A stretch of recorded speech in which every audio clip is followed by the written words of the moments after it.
जय गुरु जी संगत जी, जय गुरु जी, शुक्राना गुरु जी के चरणों में कोटि कोटि प्रणाम।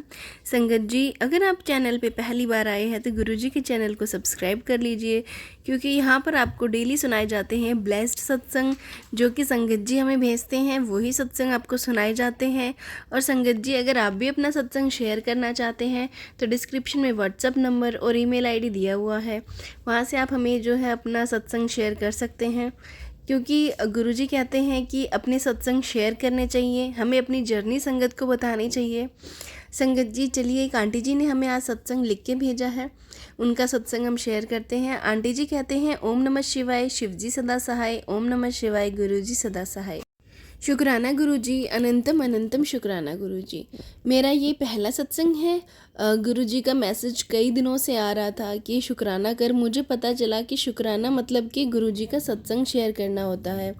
यह मेरा शुक्राना सत्संग है। संगत जी, मुझे गुरुजी के बारे में मेरी बहन ने बताया कि छतरपुर में गुरुजी का बड़ा मंदिर है। मैं गुरुजी से 2021 में जुड़ी। संगत जी, वह तो गुरुजी महाराज को ही पता है कि कितनी जन्मों से गुरुजी से जुड़ी हूँ। पहले मैं बहुत बीमार रहती थी। संगत जी, महिलाओं में जो दिक्कत 45 साल से शुरू होती है, जिसे मेनोपॉज कहते हैं, यानी कि जब आपकी पीरियड्स ख़त्म होने को होते हैं, तो मुझे यह दिक्कत लगभग 2 साल से थी। मैं बहुत परेशान थी। फिर एक दिन मैं सत्संग सुन रही थी। उस सत्संग से ही मुझे पता चला कि तांबे का लोटा बड़े मंदिर में ब्लेस करवाने से बीमारी ठीक हो जाती है। मैं और मेरी लड़की लोटा ब्लेस करवा के लाई। संगत जी, मैं रोज़ उसे पीती हूँ और बचे जल से नहाती हूँ। मुझे थोड़ा आराम मिलने लगा। फिर बच्चों ने कहा कि मम्मी, एक बार आप डॉक्टर को दिखा लो। मैं डॉक्टर के पास गई। फिर उन्होंने कुछ टेस्ट करने को कहा। डॉक्टर ने MRI टेस्ट करने को बोला। जब आप उसकी रिपोर्ट आई तो उसमें रसोली बताई। डॉक्टर ने कहा कि आपको रसोली हुई है और आपको जल्द से जल्द ऑपरेशन कराना होगा, नहीं तो दिक्कत बढ़ जाएगी। ऑपरेशन की बात सुनकर संगत जी, मैं काफ़ी डर गई थी और मन ही मन में गुरुजी को याद करने लगी। और संगत जी, मेरा बेटा मेरे साथ गया था हॉस्पिटल।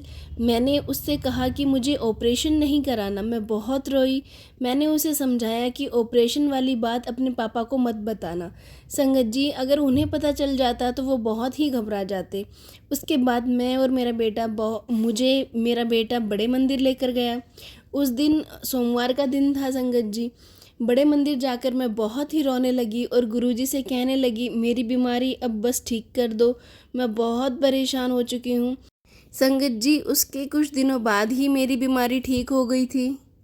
गुरुजी की कृपा से मैं अब बिल्कुल ठीक हूँ। संगत जी, गुरुजी पर भरोसा बनाए रखिए। गुरुजी आपकी हर बात सुनते हैं। बस आपको सरेंडर करना है और ज़्यादा से ज़्यादा मंत्र जाप करना है। संगत जी, गुरुजी की कृपा से मैं जल्द ही अपना दूसरा सत्संग भी शेयर करूँगी। अब मैं सत्संग को यहीं विराम देती हूँ। संगत जी, अगर मुझसे लिखने में कोई भी गलती हुई हो तो मुझे माफ़ करना गुरुजी। आपका बहुत बहुत शुक्राना, अनंतम अनंतम शुक्राना गुरुजी। ओम नमः शिवाय, शिव जी सदा सहाय, ओम नमः शिवाय, गुरु जी सदा सहाय। संगत जी, ये था आंटी जी का सत्संग जो कि उन्होंने हमारे साथ शेयर किया है। अगर आप भी अपना सत्संग शेयर करना चाहते हैं तो आप हमें लिख के भेज सकते हैं, रिकॉर्ड करके भेज सकते हैं। चलिए संगत जी, मिलते हैं अगले सत्संग में। जब तक के लिए जय गुरु जी, शुक्राना गुरु जी।